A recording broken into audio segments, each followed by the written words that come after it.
To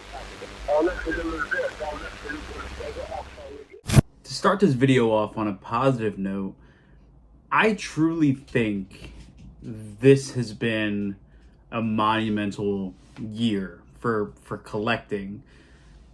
I think the quality of releases have been incredible. I think we've seen some improvements that we have been asking for out of companies. We've seen that come to fruition. I think more than ever, if you are active in this community, your voice is being heard and the labels are listening and trying to, really improve. I still think studios are still the biggest problem, but they're lending a lot more stuff out to boutique labels because they know they're going to sell. And the amount of titles that we've gotten this year have been just absolutely fucking insane. It's been crazy how much has come out and how good it's all been. But if you were to come to me and say, hey man, I'm new to collecting, what have been some of the negative things that got worse this year? Some things that I should really kind of pay attention to. I would list off a couple for you. Now, obviously, but we have to state this stuff. Anything I say in this video is strictly my opinion. I know that I would probably think a fair share of people would agree, but if you don't, that's okay. This is simply my analysis of kind of some things that's going on, things that I haven't been happy about this year. And I think that these are pretty common things across different collecting communities. But, everyone has a different interpretation. I try to be very positive here, but sometimes the reality is that there's major stuff that needs to change and things that I would ask people to do better with, right? And that's all I'm asking for, people to do better. Can't believe I'm asking these people to do better. Number one, resellers. Oh my God. I never got into shoe collecting. I know that's a big problem, right? In any collecting community, action figures, Funko Pops, anything that has a community of collectors, resellers are a problem. They're a major problem because they're not people who are in this for any other reason than to just cut a profit. And it could be a couple of dollars. These are the guys whose listings I've seen on eBay for $300 to $400 over typical selling price, and they're just kind of holding on to hope, right? And this has become a major problem on some Facebook groups I'm in. I understand financial issues coming in, right?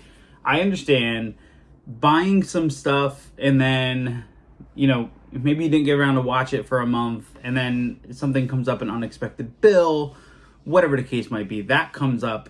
And then, that's what's there to give you the quickest buck. And I completely understand that. But the other day I'm on Facebook and I'm in one of the groups and somebody makes this post and they're like, I just got to get rid of a bunch of stuff. And this guy had probably 60 sealed, heavily out of print items over the last 3 years of releasing, I would probably say. And of course, he's not selling them for reasonable prices. Everything is heavily out of print. He's selling them for $100 on average over the original retail price, right? And you mean to tell me that for a year, you just kind of sat on this stuff? You bought it, took it away from somebody who probably really wanted it, wasn't able to get there in time to get it. You took it from them, and then you stored it with the intention of so much time passing for you to then sell it for a profit? Yeah, I get it. I'm in business. I understand how that works. You're a cancer to the community. Any community that you resell in, you're a cancer. And I just don't like it. I don't like it. I don't like people who do that. Now, I don't mind if you're buying hauls to get some titles and then you're selling off the remaining titles for what they're worth. I really don't care. That's how I buy things. I go on eBay and I buy things, but I pay what they're worth Like what they're worth, meaning reasonable price, right? Not $100 over. And I want to talk about this because I think the big instance this year was with the Vinegar Syndrome Shutter line. These were hot commodities. We just got Title 4 and 5 come out. There's 2 more announcements coming on November 1st. But the first release in this line was Brooklyn 45. And that with the slip immediately went to... People were placing their orders of Brooklyn 45 and then listing it on eBay for double, triple, quadruple even what they just paid for it. And it's a future listing, meaning you can buy it now for that price because Vinegar Syndrome is sold out. And then when this guy receives it, he will send it to you. Obscene. You're a Cancer, right? And I get that things are worth money. Look, I get it. But the amount of times, the amount of people doing this on a daily basis, taking away the chance for somebody who truly wants something to get it, and then saying, hey, I'll sell it to you, but I need to make $40 profit on it. Insane. You suck. I don't care. No two ways about it. Resellers single-handedly ruin most communities. And you could say, hey, you're just mad because you didn't think of it or you don't do it. No, I never cared to. I don't even like selling things. If there's something I don't want, I try my hardest to give it away. And that's just me, right? But goddamn resellers. Ugh. So another thing that I feel like has gotten exponentially out of hand is this like 4K demand. Okay. Now, let me preface this by saying I buy 4Ks, right? I do. I don't buy all of them, but I buy a lot of them. Nightmare on Elm Street just came out. Fully needed. It needed a new release, okay? And there's a lot of titles that I think have never gotten fair treatment on physical, and they do need a 4K. So I'm not saying that 4K is, not great, right? Because I support it as a format. My problem comes in with, we all collect differently, right? There are people out there who only collect 4K. And the only thing I will tell you is that you're doing a pretty big, it's a disservice to yourself to only limit what you collect and watch to what comes out on 4K. I would say 90%, if I could create like a dream wish list of everything that I want in my collection, 90% of it would be a Blu-ray. 10% might be 4K. Then that 10% is a lot. Like 90% that's in the thousands, right? So 4K is high. The 4K demand or like wish that I have is a lot. But there are people who like just flat out refuse to buy anything that's not a 4K and go onto any like comment section of any announcement page, go to the Blu-ray forums, which I know are just, any forum in 2024 is a terrible place to be. Every single announcement that's not a 4K, the comments get littered with people who are like, why no 4K? No 4K? I'm not buying that. I'm not even going to buy that. No HDR? I don't understand. My philosophy is always like movies first, collecting second. We collect because we love movies, right? And there are so many movies that don't need a 4K. I have one right here. This is brand new from Vinegar Syndrome. Actually, it's Dark Star Picks. This is Fear.com. This is a William Malone movie. William Malone directed. When I was young, there was 2 movies of his that were incredibly influential on me, and it was Ghost Ship and Fear.com. Ghost Ship got a Scream Factory Blu-ray a couple of years ago.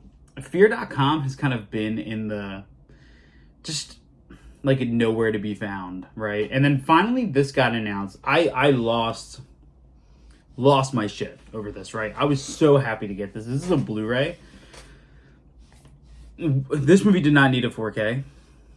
No reason for it, right? The comment section on this littered with why no 4K. I'm not going to buy this. I'm not going to support this because it's not a 4K. I haven't watched it yet. I have a feeling it's going to look better than it ever has. And I think probably the best it really will ever look. This release here, while not a 4K, has some of the best bonus features I've the bonus features I've been the most excited for, right? If you had told me in like 2003, 2004, when I was renting this movie, that this would get put out with a really nice slipcover, right? A really nice release, boutique treatment. It would have a booklet with multiple essays attached to it. There would be a retrospective audio commentary by the director 20 years after he made this movie. And then, ready for this? An academic commentary.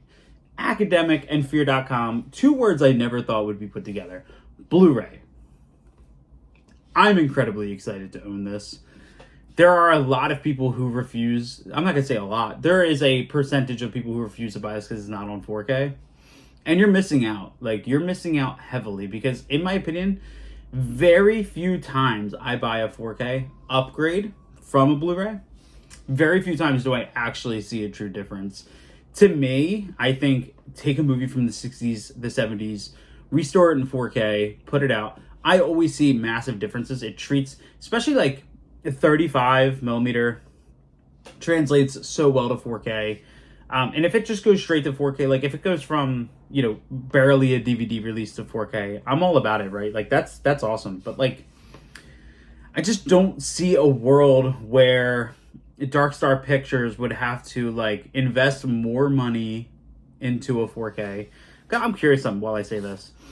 They would have to invest more money into this by restoring it in 4K. They would have to spend more money on manufacturing, which would increase the price because I don't know how well this sold or how well this is going to sell.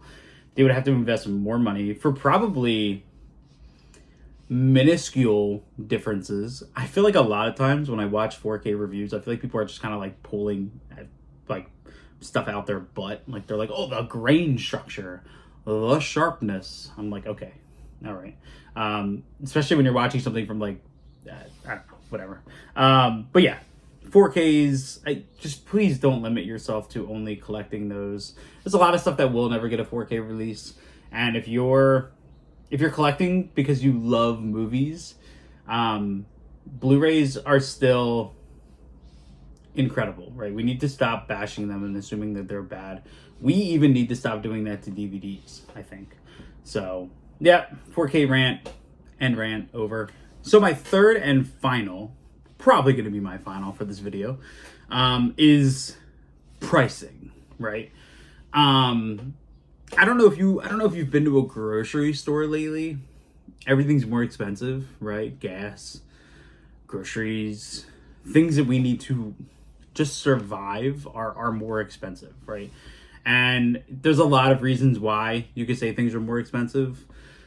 I'm not a political guy. I'm sure they, has something to do with it, but you have many steps to things getting into your hands. There's many individual, like little tiny pieces we don't really think about, right? From like packaging, somebody has to manufacture that packaging. You have to get artwork made. You have to then create the packaging. You need to assess the packaging. You need to make tweaks to the packaging. Like, and then that's just in like one tiny little element to a release, right? There's a lot. And every single phase of that, it costs money, right? I do it too.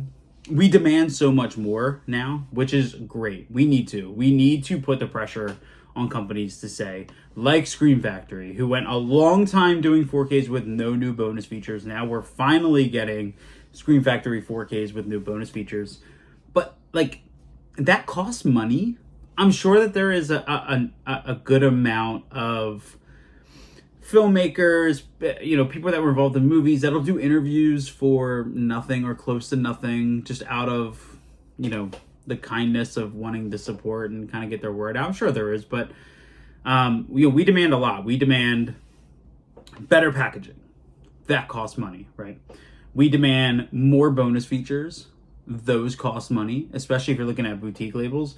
And a lot of times boutique labels don't there are some boutique labels that do not produce their own bonus features. They hire a company to produce those bonus features for them. So that costs money. Interviews cost money. Audio commentaries, I'm pretty sure, depending on the level of who's doing the commentary, like that costs money, right? Restoration costs money. Making the disc, that costs money. Packaging, we already talked about that costs money. Shipping costs money, even though we do pay that. Booklets, any of the extra stuff costs money, right? Then what happens is that there is a total price, right? Okay, this cost us $27 per title. We need to make X amount of profit per title to keep our company alive, so we need to charge $40. That's low. We need to, that's pretty low, I think. We need to charge X amount. And then you demand more, but then complain about the price. And I get it. There are companies that charge a lot of money that I don't think the what they're asking justifies the price tag. I don't buy those. Or I just wait till there's a sale, because a lot of times that happens pretty frequently. But you get what you pay for. You have companies like Sandpiper who are charging $22 for Sleepaway Camp with nothing new on it. Not even a restoration.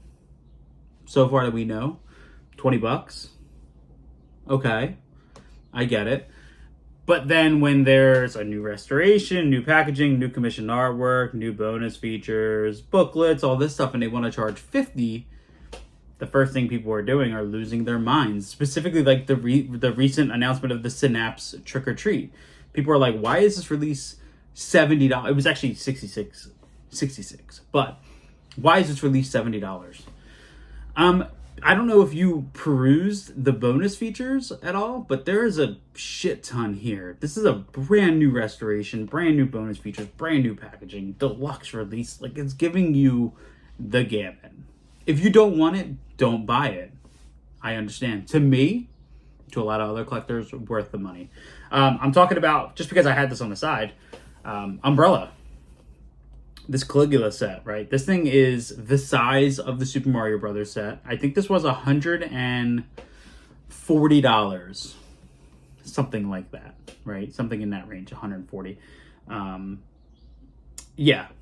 Worth every penny. There is like 700 pages of combined books in this release.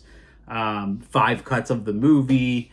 One of them being a 4K, tons of restoration efforts, exclusive bonus features, art cards, plus the exclusivity of it being like web store exclusive. That definitely plays a part. But like, yeah, you pay what you get for it. There is a standard release of this. It's on their website. I think it's like $50, $60.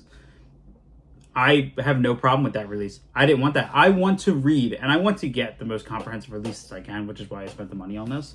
I guess my point with pricing is, like, just take a couple seconds to try to understand and justify the release for you. There are people where that stuff is not important. Booklets are not important. The extras, that stuff's not important to people.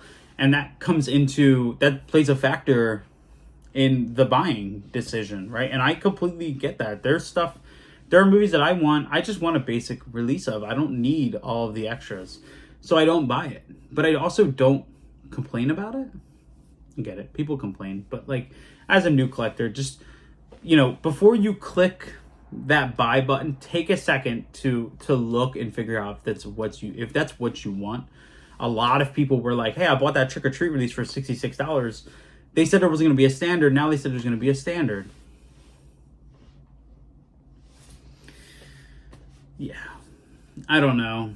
Just take a couple seconds and look. Like, FOMO is a real thing, but you can take 15 seconds, peruse the details, and figure out if it's important. To me, $66 for all the stuff you're getting, that's stuff that I want. That makes sense to me. $140 for Caligula, for everything I'm getting in that, makes sense to me. It doesn't make sense to others. Just take a couple minutes and, assess it. Make sure it's what you want. That's all I'm saying. So this is very, like, off the cuff, right? These are just things that were heavily on my mind lately that I wanted to kind of get out there, right? I don't talk negatively about stuff a lot of times. But I definitely think like there's a lot of stuff that doesn't make sense to me that happens, and it's not just our community; it's a lot of communities that it affects. But these are things that I think have really, really come to light in 2024. For some reason, like they're just talked about more. I see it more in comments, and you can't read comments and stuff. You gotta stay away from that stuff to keep your life positive and to keep your experience positive. But I think that it's very, as new collectors who are going to lean into content creators and look into all the things that are available from the recent comment section to see if people like it, and they're making their decisions and they're doing their thing. There's a lot of influence, both positive and negative. I don't do a lot of reviews on here. I don't like review culture. I'm not a review person. I have never made a decision to buy or not buy something based on somebody's review. Never done it. I go off my own assessment, and my assessment could lead to me regretting it or me enjoying it. I watch review. I have friends who do reviews on here, and I watch them. I enjoy them, right? But I've never leaned into them enough where I'm like, okay, you are the reason I'm going to now buy this, right? I kind of collect the general consensus, and then I look and I make a decision for myself. And the only thing I really encourage new collectors to do is to make decisions for yourself and try things, see what you like. But I think most importantly, like, be smart with your money. That's a big one. And buy the things that you want, not the things that other people are telling you have to own or things that you shouldn't buy. Buy your own thing. If it's on DVD, buy it on DVD. If it's on Blu-ray, buy it on Blu-ray. If you want the 4K, buy it on 4K.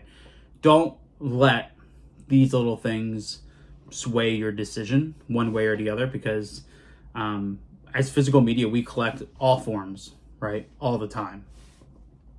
And if you're going to not buy something because it's not on 4K, you're doing yourself a disservice. And I'm sorry, you're really not supporting the real, like, meat and potatoes of collecting and why we do what we do. You're not.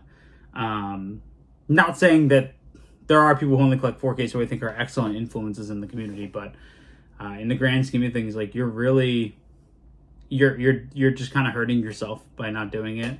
Don't pay massive overpriced amounts because of FOMO.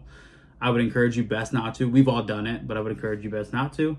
And just, like, have fun and make your collection yours. Like, and post it on Instagram, talk about it on Facebook, make YouTube videos, like, do that stuff, because I made a whole video about this, about how awesome this community is. There's no greatness without its faults, and these are just a couple of its faults. So, yeah, it is what it is, right? Later, guys. Have a great day.